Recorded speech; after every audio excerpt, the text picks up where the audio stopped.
শত্রুকে যদি সুযোগ দেন সে আপনার ক্ষতি করার জন্য সবসময়ই আগ বাড়িয়ে থাকবে, কারণ সুযোগ নিতে থাকবে। আর যদি আপনি আপনার শুভাকাঙ্ক্ষীকে সুযোগ দেন বা শুভাকাঙ্ক্ষীদের সুযোগ দেন, তারা আপনাকে সহযোগিতা করবে, তারা আপনাকে আরও ভালোর দিকে এগিয়ে দিবে। আর শত্রুকে সহযোগিতা করলে সে আপনাকে আবার ভালোর দিকে কখনোই এগিয়ে দিবে না। সে চাইবে কি যে আপনি আরও বিপদে পড়েন, আপনাকে বিপদে ফেলার জন্য বারবার বারবার আপনাকে মানে খোঁচাতে থাকবে, বারবার আপনাকে মানে অপদস্থ করতে থাকবে।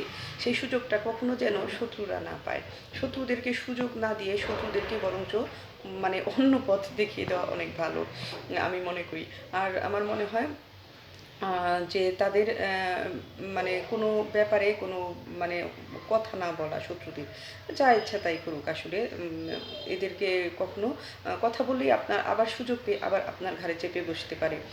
তাই আমরা শুভাকাঙ্ক্ষীদের সুযোগ দিব, তাদের ভালো চাইবো, তাদের সহযোগিতা করব, সহযোগিতা নিব।